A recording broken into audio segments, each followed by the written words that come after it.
Critters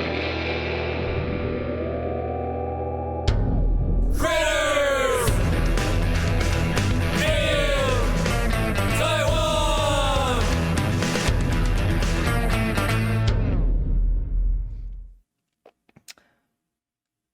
And then I typed in talk show, and I just pushed enter, and it just showed up. It wasn't there already. It just showed up. And then podcast, it just showed up. And then Taiwan, Critical Role, Critters. Excellent. So we had a bunch of tags. So I might see something great. in the chat that I won't respond to, unless there's a question, I guess. So that's barely on the screen, barely on the stream screen. I see basically the whole tail from here. Mm-hmm. Does it show up on the? It looks like a little rabbit foot in the corner. Basically is. Yeah. All right, sorry, cutie. I'll stop. I got a cat on my desk. Lacey's bum. Oh, and her self-cleaning routine. She got a shower last night, so she's probably licking the soap residue off. Shampoo shit. Yeah. Mm-hmm. Hey, we're online, dude. Are we on the internets? Yeah, we are. Right on. Welcome to Critters in Taiwan, a D&D podcast about Critical Role, where a bunch of nerdy-ass voice actors sit around and play Dungeons & Dragons. Take a breath, buddy. I can't. It's difficult, man. It's tough to breathe. I'm Ben and Gaosheng. I'm Tim and Taichung. And we're Critters in Taiwan. And yeah, man, the struggle is real here. I got a seal on my desk. She's just fully flopped over onto her back and belly up, paws up. Yeah, pretty adorable. Yeah, give her some scratches every now and then, you know. And yeah, it's like this is your break from your hectic day. Cho. Speaking of which, y'all, we're gonna be quick on this one. We got a few points each. That's about it. And this motherfucker Ben is really busy. Yep. I was Struggle's busy at real. work, but not right now. So I just need a little time for myself. All good. We say that we're gonna be quick. We're not. It's gonna be. But no, this one will be a bit shorter, I think, because I'm gonna get out of here. We started pretty quick, so on that note, tonight we're talking about episode number 61, Crisis of Faith. Okay. I like that. Crisis of Faith. Okay. Last week was Faith and Famine.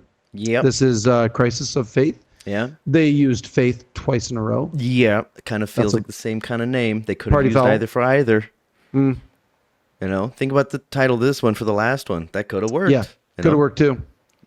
This was an interesting one. Yeah, lots of combat. This was what did I tell you? I texted you. I was like 5 hours. Oh yeah, it's going to be like 3 and a bit of combat, and it was. Yep. I was surprised how long they took it. Sorry. Go. No, you say first. Oh, I was surprised how long they took it after the. I felt like there was a place where Matthew had been like, okay, and then we'll end it here and take it up next time. And there was a whole another hour and a half after that or something. Yeah, you know? Well, he did the mid-combat break, the very rare mid-combat break. Yeah.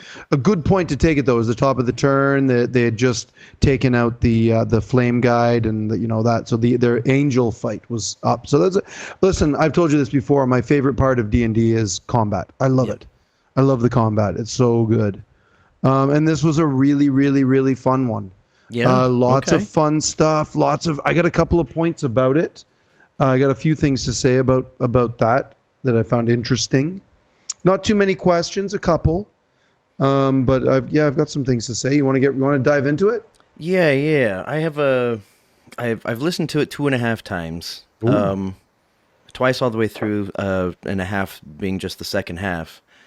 Not a ton for the whole battle. I have one for the whole battle, and the rest I think is just fresh in my mind for responses, but not a ton of points, you know.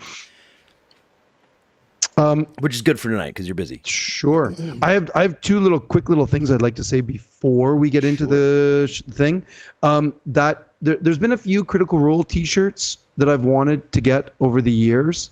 I actually have a couple of them. I have the Grog Strongjaw Ale shirt. I've got what's the other one that I've got? I don't know. I've got a couple of them. You got a few. But this one this week, I want more than anything. Mom, if you're listening, Christmas is coming in 6 months. I don't know. Something. I want it. I want it bad. It's the 3 Trinket Moon shirt. Oh, that one did look pretty sick. I want that so bad. I want to cut the sleeves right off of that and put it on right now. Yep. Yep.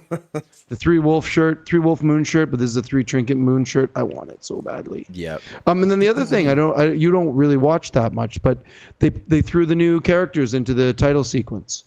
We got Prism. Yeah, we got Prism, Bordor, and Denise in the intro. Yeah, I usually just sing along, looking up into the stars. Yeah, it's good. I like how they do that. I like it's fun. Yeah, because they got to reanimate it and put it in there as a scene. Yep. Yeah. They're just using the same character art that they have for their all their stats and stuff. It's the same art that just fades in, fades out. Oh, it's the same. Oh, okay, it's the same character art. Yeah, okay, that makes sense because they're putting it out. But they do. What do you call it? Stack up? No, they bank episodes and then put them out. Yeah, as they do. We guess that that's what they do. It seems that way. Jeez, I mean, hard to say, but it does seem like that. Okay, shall we? Yeah, sure. I'm about to roll a 16. I rolled an 11. Ooh, my lucky number. Okay, I'm going to start this right off the hop. We didn't get any WizKid battle cam last week. We got a total of 4 post WizKids battle cams. Every time the very beginning we got one. Then when the Earth Elemental shows up, we get one. Another one. Then when they do a post camera scene, then we get I forget what the other one was. When the angel shows up, we definitely got one when the angel shows up. Yep. We get another one. Got a nice close up of that angel. I thought I wrote them all down. We get when the Barulgura shows up, we get one, and then I think when maybe there's only 3, but it was fun. We kept getting these every time a new combatant shows up on the battlefield. We got a new WizKids battle cam. Close up. Yeah. Battle they zoom cam. In. They all done in post with a little bit of dry ice mist flashing saying, through. like how they do it in post, like, there are people who are called the key grips, and then they have their grips that help them put shit together as it was before. Right. Like, are they just taking snapshots and then just set it right back up again it was? I'm pretty sure that's exactly what they're doing. Like even when you see like a shot of a person and then there's also a mirror where you can see the person, the image in the mirror kind of looks different as you would expect it, from seeing the reflection, like the pose of the body or whatever. So I think they can get away with it. I think they're 100%. They're like, hey, take a quick little screenshot of that map right now, and then we'll set it up after in post and do it up and then put those, edit them in. And again, do they have somebody from WizKids at the place to take these pictures, or are they like, is that part of the deal? Get one of your producers to come out and do this. I'm betting Matt's not paying for those minis or any of this stuff. Of course not. Anyway, that's my point. I think it's fun to watch the shilling happen. Yeah, it's really cool when I actually get my phone out and watch something watch those WizKids cams. It looks amazing. They're beautiful. It's beautiful camera work. They're beautiful miniatures, beautiful models, all the terrain. It's wonderful. Yeah. I love it. It's like I'm jealous. It all comes from jealousy. But you're not bitter about it. No, not bitter at all. Just jealous. Just jealous. That was more of a question than Okay. Well, then I'm going to go ahead and jump on that real quick. Okay. This might be because I'm jumping on yours. This might be a small one at 28:46. There's no hour mark here. This is pretty quick on the really episode. Early.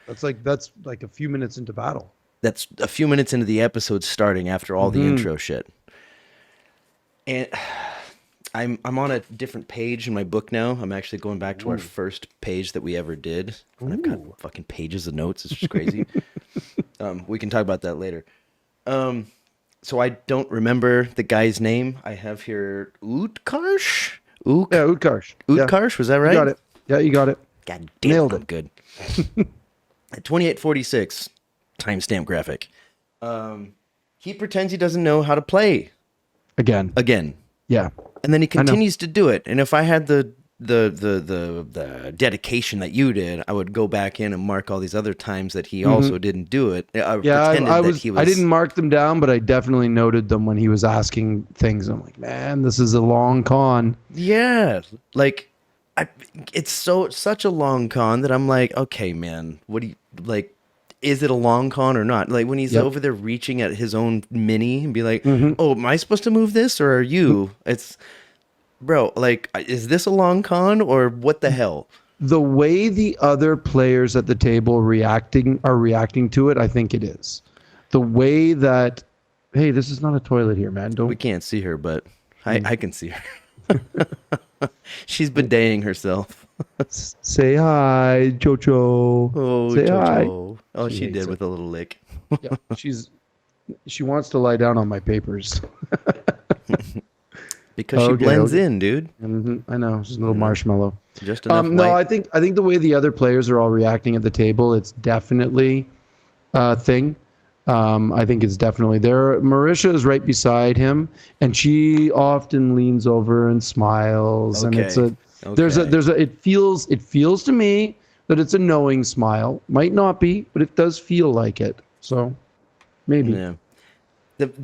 Again, I've said this before, but the biggest one that made me think that I was like, after this is before I knew anything. He was like, "Oh, advantage. What do you do?" It's like, "Oh, roll the 2 and then take the largest." Like, Yep. no, it's the Listen, larger man, number. go back and watch Force Grey, the Force Grey episodes. There's like 8 of them, 6 of them. There's a bunch of them.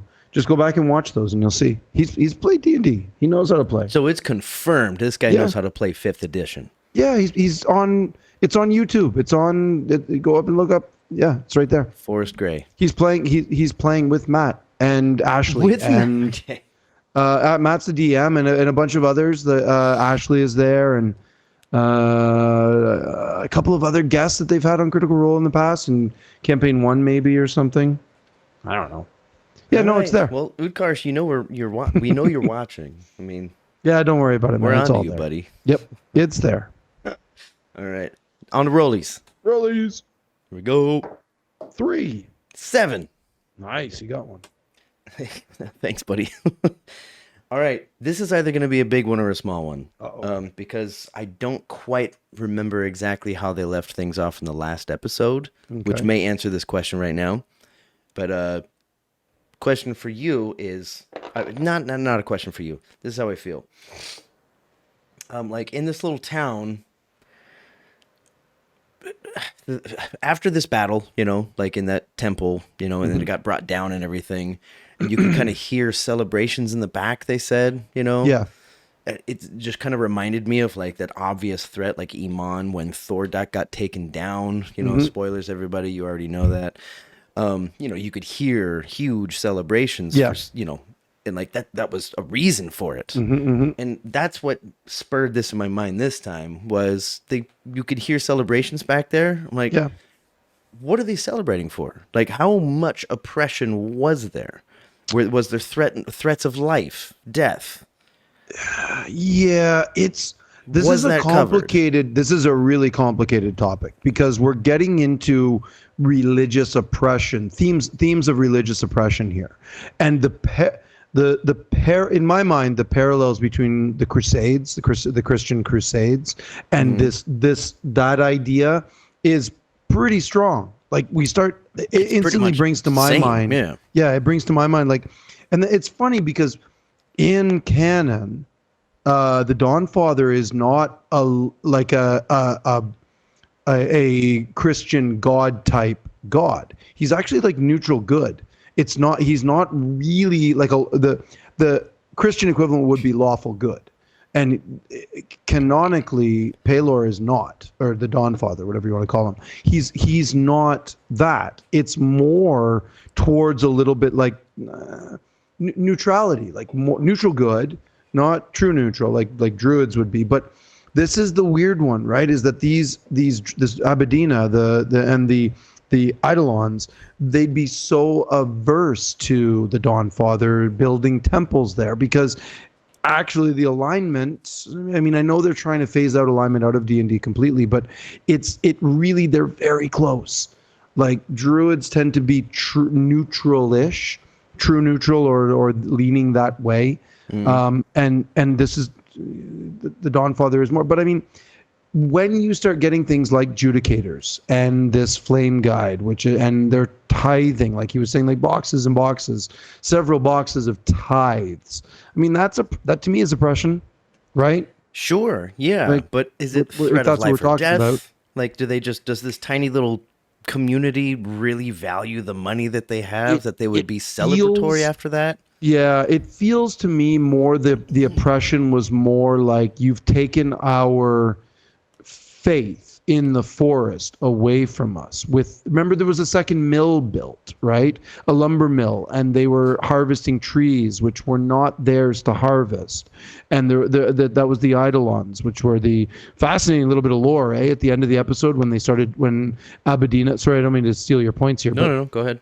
when she was talking about how the eidolons or Matt was talking, she was talking about how the eidolons were echoes of the titans, Yeah. the primordials that were originally here. Like what a wonderful little tidbit of lore.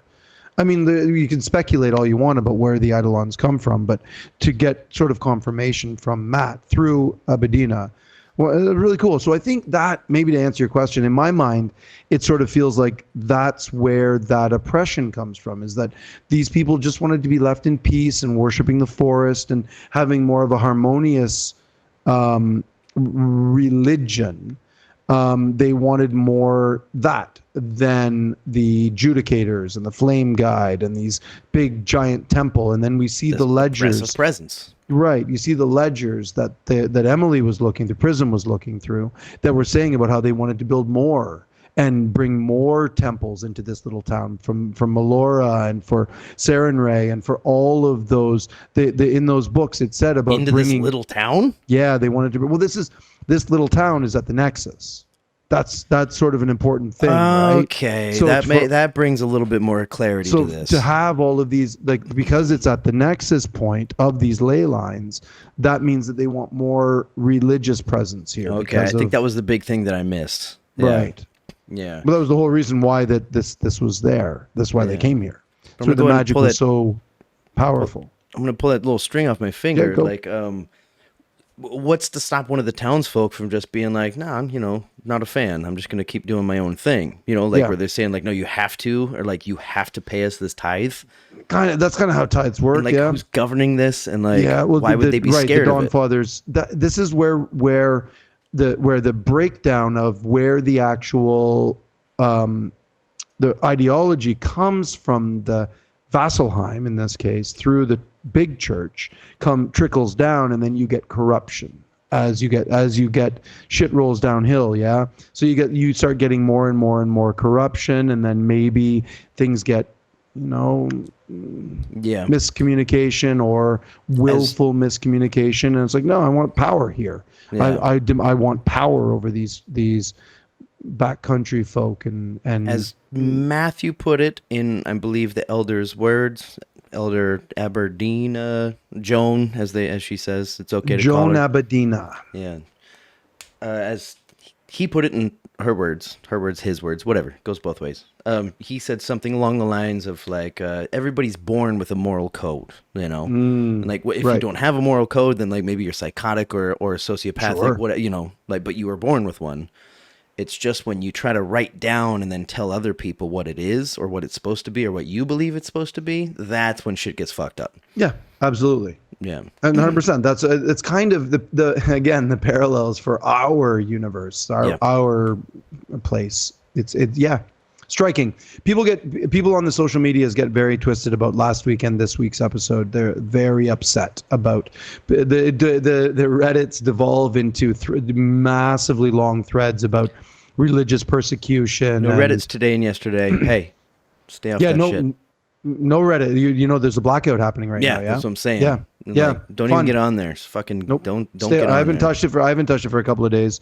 Yeah, fuck those guys. Don't do that shit. Yeah, fuck Reddit. Don't do that. Don't do it. Reddit, we know you're watching. Don't do that. Yeah. All right. That was yours. That was me winning. So yeah, right. You're up. My yes end. I don't have a yes end. I'm just going to go with my next point, which is at one. This is slightly later. Timestamp GIF. 1 hour, 19 minutes, 52 seconds. Emily Axford's asking Matthew Mercer, "Do you have little rulers like Brennan does?" This made me really smile. I firmly believe I did not hear that. I think this is the very first time a guest has brought another table's protocol, because in the past at the Critical Role table, Matt's like, sure, Caleb, you want to throw that fireball over there? You're going to find out what it does. The only Matt's allowed to use the radius circles and the ruler. He also distance has the right. You know, and like, it was a fun little instead thing of where the Cartesian Emily's coordinates, not sort of, the sphere, the radial coordinates. You know, right. Matt's not. Emily's not really asking if she can use it. She's like, give me the ruler so I can use it to see how far away I am. And instantly, I'm like, this is one of those cringy D&D things where younger Ben has had very oppressive DMs that would never let you do that. And this is me. In the past, had DMs that were like, no, you don't get to know. I get to know because I'm God. You don't get to know as a player as a character or a player, because that's how D&D works. Then it's that gatekeeping nonsense that had to go away, and I'm glad it's gone. But there is sort of a point of order here, where at this table, it's sort of it's a little bit off. You don't do that. You don't ask for the thing. You say what you want to do, and then the God tells you if you can do it or not. So I thought this was really fun. And Matt, awesomely, as you're supposed to do, shows it like, no, this and this. And I can square that, even RP wise. I can square that at the table, because this is a shadow elf, Prism, with an intelligence of 20. And this is a character who would be able to, at a glance, do she math. has an intelligence of 20. Yeah. She's a Holy Caleb. shit. She's a proper. Oh, sorry, Cho. That you didn't like that one. She looked fine for a bit. I just got a little swat. Don't touch me there. I could see it on my screen. It didn't show up on the stream. Grumpy little kitty sometimes. She turned around with a right hook pretty quick. Yeah, it's gentle. She just taps. Yeah. No claws, but she's like. That's what you said last time. She'll swat and be like, "Hey, yeah. that's all you get." Yep. Oh no, that's Luna. That's the other one. She swats me all the time. Yeah. Cho only swats when I touch her in the wrong spot that she doesn't like. Yeah, she looks like she still enjoys it. She's old and she's got some sensitive bones, joints, things. Fair enough. Anyway, yeah, Prism was a math wizard, like a little, she's got smarts. So I could see that at the table, her being like, Emily saying Prism would be able to figure out how far and how to place the fireball and where to put it, and that sort of a thing. This is sort of a D20 dimension 20 thing where Brennan just does it all the time. He's like, yeah, here, measure it out and do this, and you can figure all that stuff out. Very different table. Fun to see at this table. I liked it. Man, just like Utkarsh being like, am I allowed to touch these things? But he still does it anyway. And Matt's like, go ahead. Sure. So, and then sort of, if I can, just to kind of even more so, like to add on to that. When she drops that fireball, which she very deliberately placed, and Matt was like, it goes around corners. She's like, yeah, I know. So I'm going to do it over here instead and over there. Very deliberately. I'm not going to use the word metagaming, but it's close. But her stat really shows that she could do that. Right, exactly. Yeah. So you can square these things. If this is a barbarian like Grog trying to figure stuff out, doesn't make sense. Right. This one it does. But here's what I loved about this, and again I'll go back to my last week's thing about saying that how smart of a player Emily is. She uses her book, because she's a scribe wizard. She uses her book to change the fireball's damage from fire to force. Didn't catch that. Right. And there's a wonderful reason for this, which again is delving into metagaming, but it isn't, because that's what she would do here, Prism would do here. Change it to force damage, because force damage is the least resisted type of damage in the game. So a little meta. A little bit. But I didn't know that. Because she's hyper intelligent. Right. She's like, right, they might be resistant to cold, they might be resistant to fire. Dawnfather may be resistant to fire. Any divine anything. Divine. Let's change it to force, because nothing is resistant to force damage. Just not. I don't think I've ever heard of it, but I've only watched the games, so. Yeah, I don't think I've ever seen like, oh, but the force damage didn't seem to do as much as you expected. I don't think that's ever come up. I gotta help the kitty down. She does. She's had enough. Oh, she's no girl, hey? Yep. Okay. What if she wants to get right back up? She'll tell me. Oh, okay. She's She's welcome. Hey, as long as she knows she's welcome. Mm-hmm. Yeah, she was up there. She was up there for a good solid half hour before we went on stream, and then a half hour on stream. Hey, So- look at that girl. She's a girl. Now, There, Lacey's that's hiding right. That's behind you. mine. Shall we get to back to rollies? Yeah, let's get a little rolly in there. We're gonna expedite this process, y'all. Oh, with a 2. 3. Come on, man. Okay. Listen, I'm gonna go into my next point, which is that Bordor got the boths of these. How do you want to do this? He got the first one on the nat 20. How do you want to do these? Is a dagger. He stabbed the dagger into the flame guide, and then he gets the big one. The how do you want to do this for the 5th level inflict wounds? 7d10. He rolled pretty bad because he only got 36 points out of possible 70. So it's average, but it's not a great. I think it's obviously slightly not great below rolls. average, right? The average would be works out? 35.5, so slightly above average, half a point above. So Why is it 35.5? because averages It goes from 7 to 7 times the die sides, right? 7d10. Yeah, D10. So it's like from 7 to 70. right. So why wouldn't it be higher than 35.5? I thought it was half a point higher than the middle. I don't know. I'm not a math teacher. Hey, if you're a math teacher, explain to us why. Yeah. Or just a math Might just person. be a half a point higher than the middle. I barely know how these things work. But my point Where's Crit Roll is stats? Are they still around? yeah, but they're always an episode or two behind because of spoilers and stuff. Sure. Well, speaking of, there's a lot of nat 20s on this episode and last This one. might be the record. It's got to be the record. I'm curious if we go back and find out. I'd like to know. Because not a lot of people are rolling twice for their shit. I mean, I know Amy, her character, what's her fucking character's name? Money Denise. sign. Say it again. Den I money sign E. Denise. Den I money sign E. That's right, Denise. Yeah, I mean, she's the only one that regularly rolls with advantage. Yeah. And there's not a Reckless whole and lot all of that. disadvantage going on, but there's a fuck ton of 20s. Utkarsh also took the luck feat, and there was a good discussion about that at the table where Liam flat out said Sam Riegel is wrong. Right. Luck is the best. Yeah. And Utkarsh didn't flinch, just like, Nope. I'm going to use luck. Yeah. And it's like, wait, you don't know how to use anything, but come on, Utkarsh. You're catching on. There we go. Yeah, but my point is that he gets the first, how do you want to do this on the flame guide? He gets the second, how do you want to do this on the homebrew character, Dawnborn Angel. Yep. I don't know what that is. I looked it up. It's homebrew by Matt, which is awesome. He gets both the how do you want to do this. This is a sheep herder that was in the mountains 48 hours ago, peacefully living in the mountains doing a thing, and he's just going out and murking priests and angels now. Like, what?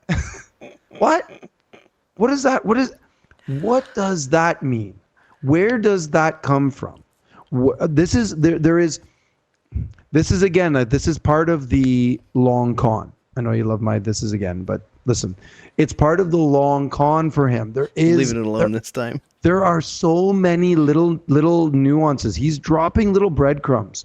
My tinfoil hat is fully on this one. He is playing a game here.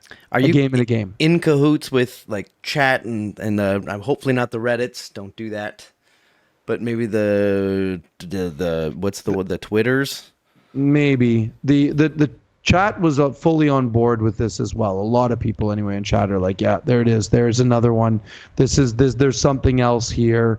The border collie theory is still in full effect, but there might be more. Yeah, makes perfect sense. You know, it's all but confirmed, basically. Yeah. You know. Yeah. As far as knowing how to use these new skills that this border collie just picked up, you know, assuming that's true, it's just like I just know how to do this. You know, I mean, They sometimes have an explanation for new spells, like I learned it because of this, or like I love somebody that taught part me of this, the game. or you I know. love that. It's really cool. That's a fun part. I like the fact that he is not just like Imogen is just spell. They're the same class, right? They're both sorcerer, and Laudin is also a half sorcerer too, multi-class. But he's using crossbows and throwing the dagger and stabbing with the dagger and looking to pick up the angel's longsword, like in the armor and those. Like he's trying all kinds of fun things, like he doesn't really know what's going on, which are all red herrings. That's what all that is. Fun. To call in the others to, you know, hold his scam, you know. Because like after you said, like, yeah, go ahead and look up fucking Forest Mirth or whatever the fuck you said. Force Gray. That's what I said. Yep. Remember?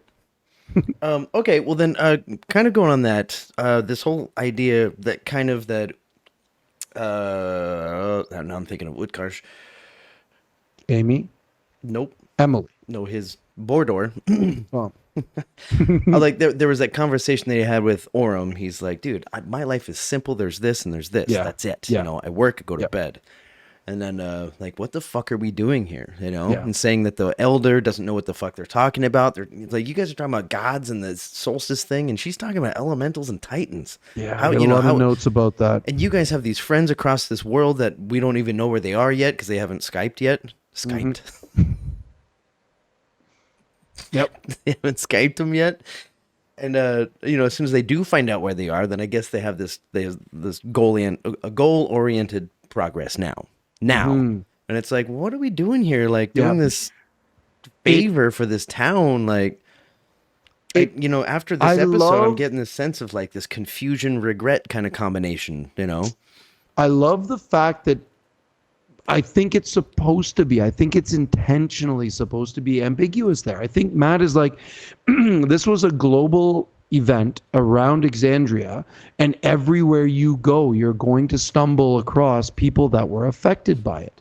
And this, I think, So just doing it out of the good of their heart. it almost feels a little bit like he learned something from the first half of this split, where he's like, I should have maybe done a little bit more in Uthadurn about how this thing fucked up things, but also the fact that like Uthadurn isn't on a nexus point, and this specifically, this village is, and this is sort of, I think, this is showing a lot of what may be happening all around Exandria, and wherever you go, you're going to stumble across it. You're going to find things. You're not going to be comfortable with it. It's going to be messy. It's going to be muddy. Why did they help? Okay, so this is one of those, you're caught between a rock and a hard place, right? They help, then they're watching the destruction of the Dawnfather, which, like, I mean, this is bad news. This is not good. This is Deanna's god. This is a bunch of other, like, not good. If they don't help, then they're condoning religious persecution. You're condoning that kind of oppression. So what do? You walk away, not your business. Okay, you help out. It's feasible. It's understandable. You know, it's like we want to find our fucking bros. You know, like. Right. Everything in the other side seemed to make sense. Like they're going, you know, sequentially, be like, okay, we want to look for our mofos, right? So we go here, we figure this shit out. They end up in, Pradathos is the god's name. They ended up Malayasmir, you know, because they were hoping to find some way to get to their homies. Sure. But this one, it's like, hey, let's go to this town and help them out. I was they're just trying to find out where they are. They're like, where the fuck are we? And there's a town. Okay, let's go there then. And it's sort of like, I forgot they did have that thing. It's like, hey, if we help you, would you help us? That did happen in the last episode. Yes. So there is that. That's still a really minor little thing, because we're still talking about what they're doing here. Like Orem was saying, my compass is off. It's muddied here. I don't know where I'm going. Ludinus. Basically, I'm a widower because of him, and now I'm fighting the Dawnfather because like Ludinus is trying to kill the gods, and now I'm also aligning up with that, but I have to do it because I need the thing. This is so fucking messy, and you get this in. I think again, like, you know, Orem being the sort of the always has been in this campaign, the moral compass, the one who's always going true north in this is if he's confused about how to play this, and Liam's excellent at role play like this, where do you even go from here? I think this is definitively Matthew Mercer throwing morals and ethics and all of this stuff at them for fun. Because that's what D&D is. It's fun. Yeah, that's kind of what I think last episode we had, I was like, wait, hold on. So I have a theory that somebody had orchestrated this to get people to hate the gods, because of this oppression. Yep. And Liam's, I'm going to say Liam's, not Orem, Liam's role play of this whole thing, when he left, he turned away from the elder to talk to her, and then turned he was away, like, turned I his can't do back, this. I'm going to go out walked and think about my husband and my father. Yeah. And he climbs up this tree to be alone. He just watched the Eidolons destroy this temple for a god that is potentially against Ludinus. Right. Definitely, as far as he knows, definitely against what Ludinus is doing. And like the goblin in the moon, as Bordor put it, like that sort of thing. Like and the one that controls the monster in the moon. Like where what are they doing? The goblin, he said, right? He did. He said the goblin in the moon. Right, and he's absolutely right. Like, Abadina had no idea about any of this stuff, but was more than willing to take their help to do this. Yeah. She's like, I don't know who that voice was. I don't know anything about the Predathos thing you're talking of. I don't know about that. All I know is that this temple needed to go. And that's sort of where morality and ethics lie. Like, who the fuck cares about your fight on another continent across the sea with this wizard guy? I'm just trying to protect my people. Yeah. Right? So, yeah. What else can you do? What else can you do? As the elder of this tiny little place that happens to be on a nexus of the ley lines. Mm-hmm. Yeah, that was one thing I didn't catch. I didn't realize that. Yeah. Huh. I got one left, bud. Sure. Let's do rollies. You want to go into it? All right. I think we that was my SN, I'm pretty sure. Okay, cool. Done. Yeah, that's a 5 from me. I got a 4. Fucking hell, look at us winning. Winning with single barely digits. 3 and 2, 5 and 4. Look at this. Okay, well, you kind of touched on this a little bit, and this is a bit of an evergreen, but it's going to be localized within these next 3-4 episodes. Have you yet seen Emily challenge Matthew in the same way that BLM feels that she challenges him? Or am I misreading the challenge side of it? Because the way BLM said it, he was like, she's an amazing person, amazing player, but she was also put on the earth to destroy me. Yes, she has, and I don't think it's intentional. Correct me if I'm wrong how I said it. There's a lot of stuff about her. Well, like, she's got this manifest mind ability with the scribe wizard gets and she's using it through her book. That she can send the book out as a spectral sort of entity and then cast spells through that. She can also cast spells through Mother, her raven, and she can use the raven as to give Denise advantage because of the barbarian sort of thing, right? So the flanking thing, right? The flanking thing. If she uses her bonus action to get the raven to do the help action, and then that would give Denise advantage, which gives the crit, and then the crit is important for barbarians and paladins, melee class, really it's great. Monks not so much, but for barbarians it's very nice because they get the big dice. Yeah. Sorry, to the between the two, mostly for me, Ashton gets the brutal crit if he crits. Yeah. But with advantage, right? And then, like, if he crits, he gets the brutal crit. Yeah, I think Denise gets it too. But Denise, I don't think she gets a brutal crit. She gets sneak attack. But if she goes reckless, right? Because Ashton's gone up to level 9 in Barbarian solely, and she's got 2 levels in Rogue. I believe. Right? It's either 2 or 3, right? 2 or 3. It's a couple. You get sneak attack at 1. Enough to get sneak attack with a fucking flank. I think she's got the second, because I think they said somewhere in the episode, Denise was like, I really want to take that next level in Rogue, because then I get the archetype. You get level 3, you get the bonus action disengage, hide, or and then also if you have advantage, you get sneak attack. Right. That's what it was. Which is there's the flank, or if you're just ahead and yeah, or if there's a bunch of different things for sneak attack, and then it gets even weirder when you archetype through rogue because different archetypes get different kinds of advantage. Right, like if you're above them in initiative order, you the get swashbuckler sneak attack is on the them. most broken one. The swashbuckler gets advantage for. What happens with swashbucklers?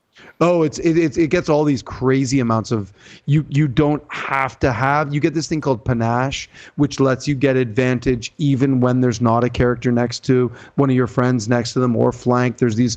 It's swashbuckler might be slightly broken. It loses a couple of different rogue abilities, but the different kinds of advantage you get are crazy. I don't know what. See, like she's only.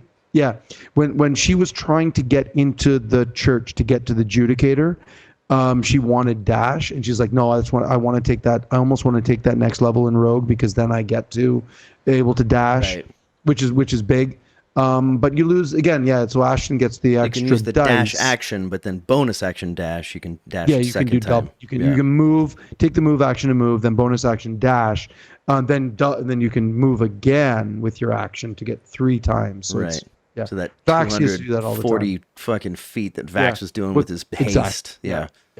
Yeah. Whatever and then that number was. gets even crazier if you multi-class into fighter and get the action surge where you can then dash. It's Morse code at that point. Or when you get wings from your vestige of divergence and you have doubled your movement speed. Yeah, it's mental. They handled that well in Legend of Vox Machina though with the zip. Very cool. You mean the animated series? The animated series where they animated all of that stuff. It's they did tame it down. You know, he was still a fucking badass, absolutely. And he's got that hate. Yeah, it's good. Jeez, yeah. Yep. Gee, when do we get more of that shit? It takes a while to animate this. I think they're it's going coming to put more soon. money in. Yeah, the Mighty Nine's got to be coming soon too. I'm more excited for that one. I mean, I love Legend of Vox Machina, but when that Mighty Nine series, those first episodes of the Mighty Nine are so good, man. So good. They're my favorite. Yeah, it's more put together. The first 20 or so, 30, because spoiler, Molly dies. The first 30 or so episodes of the Mighty Nine it's the best of all of the 3 campaigns, in my opinion, the best. I love it so much. They put so much work. We said this ad nauseum. The characters are so broken. They're beautiful. Oh, it's mine. I rolled terrible. I'm going to. Well, so did I. But what did we just talk about? Emily challenging Matthew. Yeah. Emily challenging. Yeah. I don't know. I don't have any SN for that really. I do have a couple of things I'd like to throw out that I think are kind of fun. That's my last one, so go for it. Okay, cool. I thought the battle was so long on this one, and the fact that they had 2 maps side by side, there was so much moving around the table. I loved it. I was like, this brings me back. I checked out. There was so much moving around. Like Liam's getting up and moving and leaning over. He's got his leg up on the table, and even like at one point, I think I wrote down at 1 hour 38 minutes. Every single person was standing and leaning, except for maybe Marisha. Marisha might have been the only one. I remember they were all sort of crowded around. No, she was like leaning like way off on the corner because everyone was pushing her out of the way to get out to get a better view of what was happening. And I love that shit, man. That's some of my favorite D&D stuff.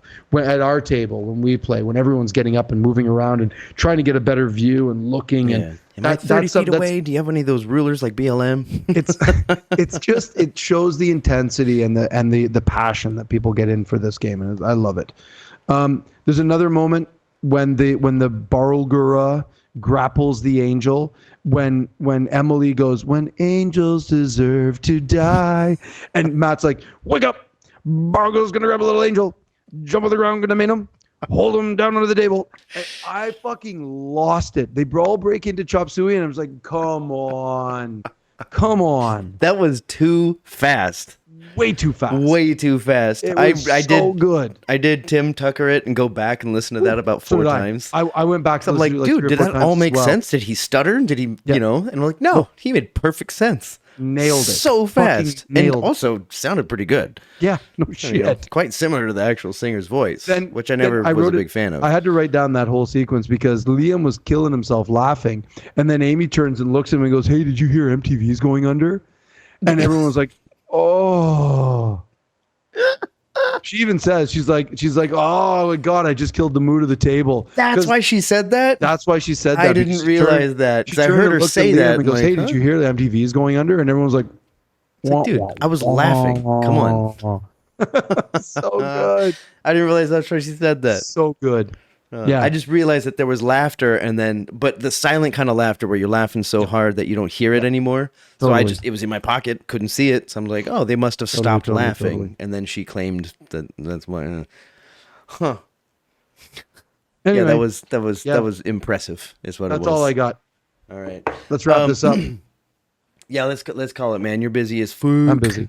So yeah. Oh, I and just it's rolled getting I just real rolled hot a in here natural with this 20. thing, and it's time muggy to up go. here. Like it feels like Kaohsiung right now in this room. Dude, it has been raining for like it's been raining all weekend here. It's gross. It was slightly raining, not this morning, yesterday morning on my way to work, and I cycle to work. Takes about 18 minutes. It's not that bad. And I sweat from the cycle, sure, but then it's also temperature. And then Yeah. there's a little rain on the front side, too. Yep. I was completely soaked by the time I got to it's work. gross. And It's gross. I bring work clothes, but Right. you know, my boxers were still all soaked up and like Everything it you felt just feel nasty going to clammy and gross, and yeah, I know. Yeah. The worst for me is the socks. Just like walking Yeah. around in I bring damp 2 socks. pair, you know, because they don't take I'm much gonna real keep estate. a pair at work just for that reason because it's getting a little bit much. Yeah. So yeah, this morning was a sweaty mess. And then Okay, bud, let's wrap this up. I got work I got to do. Humid mess, yeah. All right, cool. Then let's wrap it up. Follow him, Ben Greenspoon, on all the socials. Follow me, drummatucka, on Instagram. If there's anything that you wish, if we weren't cutting things short tonight, get in touch down here in the comments. Yeah. And We we'll love do our hearing you. best We to love check hearing them from out. you guys. It's a busy time of year for us over here in Taiwan, and if you're in Taiwan or not, you might understand why. He's busy for school, I'm busy for finals and dealing with CTs, motherfucker. Yep. And then also getting ready to go back home for a little bit. But get in touch, follow us, comment, subscribe, like, all that shit. Thank you very much for doing so. And if nothing else, Ben, Good to go. don't forget to love each other. And is it finally Friday? Peace, everybody. Love you all.